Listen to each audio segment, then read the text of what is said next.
अस्सलाम वालेकुम। किसी भी इन्वर्टर का पता तब लगता है जब आप ग्रिड फीडिंग करवाते हैं। कुछ लोगों ने ऑलरेडी एक इन्वर्टर परचेज कर रखा होता है, सोलर सिस्टम भी लगा हुआ होता है और ज्यादातर लोग ऐसे ही करते हैं कि स्टार्ट में वो ग्रिड फीडिंग नहीं करवाते, वो सिर्फ सोलर सिस्टम इंस्टॉल करवा लेते हैं और घर का लोड चला रहे होते हैं और या फिर बैटरियां चार्ज हो रही होती हैं।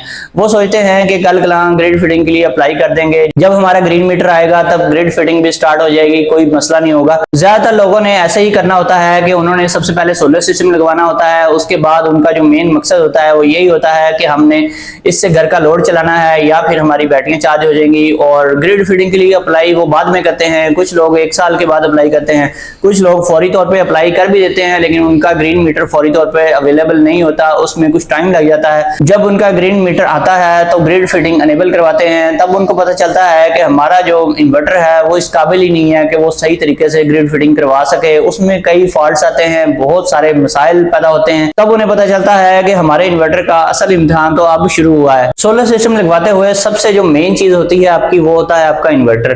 कुछ लोग बहुत ज्यादा पैनल्स भी लगा लेते हैं, बहुत अच्छी बैटरियां भी लगा लेते हैं, लेकिन इन्वर्टर के ऊपर वो तवज्जो नहीं देते और इन्वर्टर वो कोई सस्ता सा लेकर लगा लेते हैं। कोई भी इन्वर्टर वो सोचते हैं कि चल जाएगा और उनको मिसगाइड भी किया होता है कई लोगों ने कि ये भी चल रहा है वो भी चल रहा है, सभी इन्वर्टर्स एक जैसे ही हैं, सभी चल रहे हैं। लेकिन तब पता लगता है जब आप ग्रिड फीडिंग करवाते हैं। उसकी मेन रीजन ये है कि आपने जो इन्वर्टर लगाया हुआ है उसने आपके घर का लोड भी चलाना है, उसी इन्वर्टर ने आपकी बैटरियां भी चार्ज करवानी है अगर वो हाइब्रिड इन्वर्टर है तो। इसके अलावा उसी इन्वर्टर ने आपकी ग्रिड फीडिंग भी करवानी है, जो एक्सेसिव एनर्जी बच जाती है वो उसने फीड टू ग्रिड करनी है। जब 3 काम एक ही सिंगल हाइब्रिड इन्वर्टर को करने पड़ जाते हैं तो फिर बहुत ज्यादा मसले मसाइल पैदा होते हैं, जिसकी वजह से इन्वर्टर के ऊपर बहुत ज्यादा लोड आ जाता है और अक्सर इन्वर्टर जल भी जाते हैं और उनमें कई तरह के फॉल्ट्स भी आते हैं। उनकी परफॉर्मेंस आपको पूरी नहीं मिल रही होती और उनकी एफिशिएंसी पूरी नहीं मिल रही होती। इसमें बहुत ज्यादा मसले मसाइल पैदा होते हैं। अक्सर देखा गया है कि जो लोग ऑन ग्रिड या फिर ग्रिड टाई इन्वर्टर्स यूज करते हैं उनमें इतने प्रॉब्लम्स या मसाइल नहीं आते, लेकिन जो हाइब्रिड इन्वर्टर्स हैं उसमें बहुत ज्यादा मसाइल देखने को मिल रहे हैं आजकल। और जो आपका ऑन ग्रिड इन्वर्टर है वो बहुत ही सक्सेसफुल किस्म का इन्वर्टर होता है, उसका मेन जो पर्पस होता है वो बना ही ग्रिड फीडिंग के लिए है। जब भी आपने हाई लेवल की ग्रिड फीडिंग करवानी है तो आपको चाहिए कि आप ऑन ग्रिड इन्वर्टर को ही प्रेफर करें।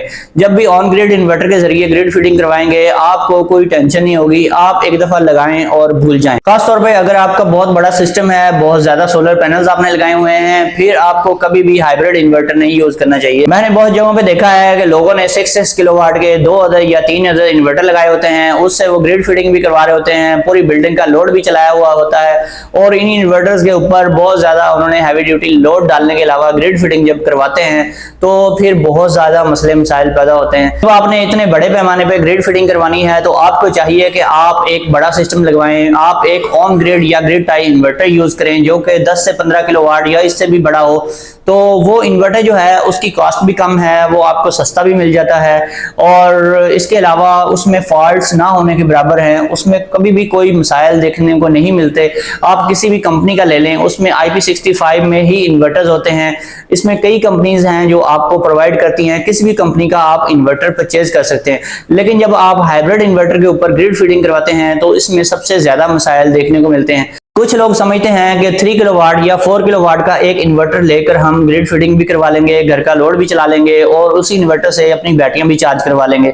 तो ये उन लोगों की खामख्याली है, क्योंकि जब आप इतना छोटा इन्वर्टर लगाएंगे तो उसमें आपको ग्रिड फीडिंग के ऊपर कोई रिजल्ट नहीं मिलेगा। बहुत थोड़े यूनिट्स वो ग्रिड में फीड करेगा और अक्सर देखा गया है कि ग्रिड में फीड करने के लिए कुछ भी नहीं बचता, क्योंकि एक नॉर्मल घर का जो लोड होता है वो 3 किलोवाट या 4 किलोवाट की रेंज में ही होता है।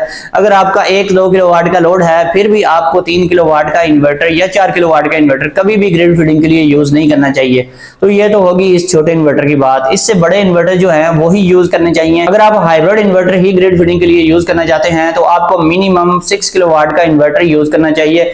इससे छोटा इन्वर्टर आपको कभी भी यूज नहीं करना चाहिए। 5 किलोवाट या 6 किलोवाट से ऊपर के जो हाइब्रिड इन्वर्टर हैं वो ग्रिड फीडिंग में सही काम करते हैं, लेकिन उनमें भी बेतहाशा मसाइल आते हैं जब आप उससे बहुत ज्यादा कोई तवक्कुआत कर लेते लेते हैं। आप सोचते हैं कि 6 किलोवाट का मैंने जो इन्वर्टर लगाया है वो 6 किलोवाट के हिसाब से ही ग्रिड फीडिंग करता रहे, लेकिन ऐसा हरगिज नहीं होता। अगर आपने एक इन्वर्टर 6 किलोवाट का लगाया है, उस इन्वर्टर ने ग्रिड फीडिंग भी करवानी है और उसने बैटरियां भी चार्ज करवानी है, उसने आपका लोड भी चलाना है। अगर आपका लोड बहुत ज्यादा है, अगर आप 2 एसी चलाते हैं, तो आपको 6 किलोवाट का इन्वर्टर जो है उसके ऊपर ग्रिड फीडिंग कभी भी नहीं करवानी चाहिए। अगर एक एसी भी चलाते हैं तो फिर भी आपको सोच समझ के ही ग्रिड फीडिंग करवानी चाहिए, क्योंकि इन्वर्टर जो है वो बहुत ज्यादा ओवरलोड हो जाता है। जब किसी भी इन्वर्टर के ऊपर हम लोड चला रहे होते हैं तो इन्वर्टर में इतने मसाइल पैदा नहीं होते। जब ग्रिड फीडिंग के ऊपर उसी इन्वर्टर को हम लगाते हैं और घर का लोड भी डाला हुआ होता है, तो फिर ऐसी सिचुएशन में आपके इन्वर्टर का बहुत ज्यादा जोर लग रहा होता है, उसके ऊपर लोड भी होता है। अगर आप 1 किलोवाट या 2 किलोवाट का लोड भी डालना चाहते हैं और साथ ग्रिड फीडिंग भी करवाना चाहते हैं, तो इसका मतलब ये हुआ कि आपका इन्वर्टर एवरी टाइम 5 किलोवाट या 6 किलोवाट के लोड के नीचे रहेगा और एवरी टाइम उसके ऊपर लोड रहेगा।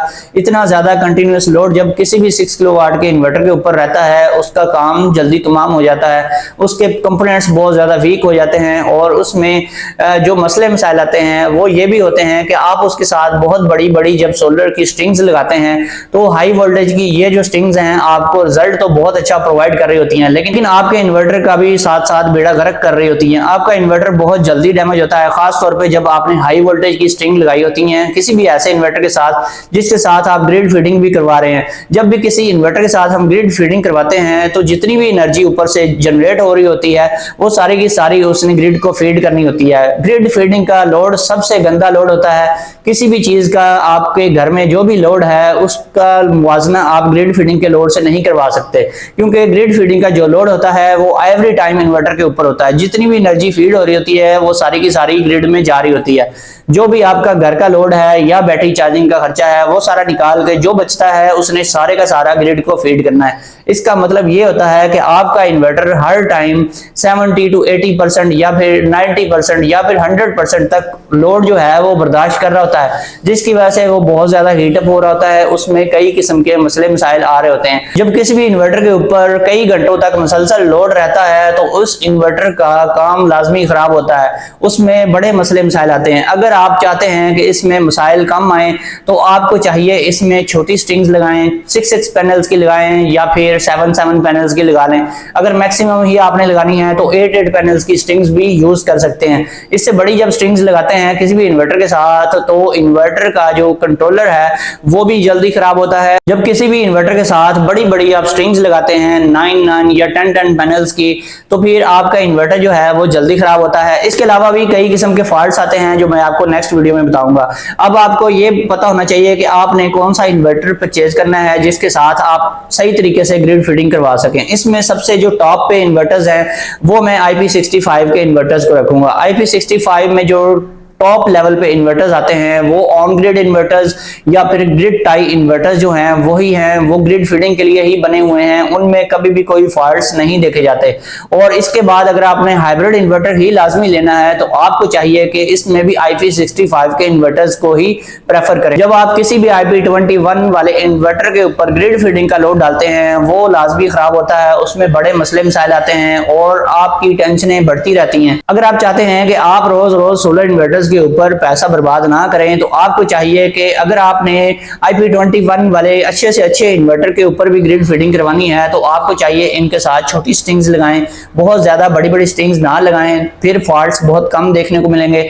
या फिर अगर आपने ज्यादा पैनल लगाने लाजमी हैं और बड़ी स्ट्रिंग भी बनानी है तो फिर आपको IP65 के हाइब्रिड इन्वर्टर्स ही ग्रिड फीडिंग के लिए यूज करने चाहिए। IP21 में बहुत अच्छे अच्छे इन्वर्टर्स हैं। आप सोलर मैक्स का ओरियन इन्वर्टर लगा सकते हैं, आप वेरोन इन्वर्टर लगा सकते हैं, इसके अलावा आप मैक्स पावर का सेंट्रोनिक लगा सकते हैं और इसमें और भी है जिसमें आप टेस्ला इन्वर्टर लगा सकते हैं। इसके अलावा और भी बहुत सारी बेतहाशा कंपनीज हैं जिनके इन्वर्टर्स आप ग्रिड फीडिंग के लिए यूज कर सकते हैं, लेकिन इसमें मसले मसाइल तभी आते हैं जब आपकी एक्सपेक्टेशंस बहुत ज्यादा होती हैं। आप चाहते हैं कि इससे 100% मुझे परफॉर्मेंस मिले, तो ऐसा हरगिज नहीं होता। अगर आपने थोड़े पैनल यूज करने हैं, आपने 12, 14 या 16 पैनल्स लगाने हैं और आपने ग्रिड फीडिंग जो है वो कंट्रोल्ड लेवल की करवानी है, बहुत ज्यादा ग्रिड फीडिंग नहीं करवानी करवानी तो आप किसी भी अच्छी कंपनी का IP21 में इन्वर्टर यूज कर सकते हैं। अगर आपने बहुत ज्यादा उससे एक्सपेक्टेशंस रखनी है कि आपका लोड भी बहुत ज्यादा है और ग्रिड फीडिंग भी आप मैक्सिमम करवाना चाहते हैं, तो फिर आप कभी भी IP21 के इन इन्वर्टर्स को कभी भी यूज ना करें। चाहे जितनी भी अच्छी क्वालिटी का कोई भी इन्वर्टर आप लगा लें, ग्रिड फीडिंग के ऊपर उसमें बहुत सारे मसले मसाइल आते हैं। आपको हमेशा चाहिए कि IP65 वाले इन्वर्टर्स ही यूज करें अगर आपने हाइब्रिड इन्वर्टर के साथ ग्रिड फीडिंग करवानी है। IP65 का जब हम नाम लेते हैं तो इसमें टॉप पे जो इन्वर्टर है वो नाइट्रोक्स है, वो लगा सकते हैं। इसके अलावा आप ग्रोवार्ड लगा सकते हैं। इसके अलावा आप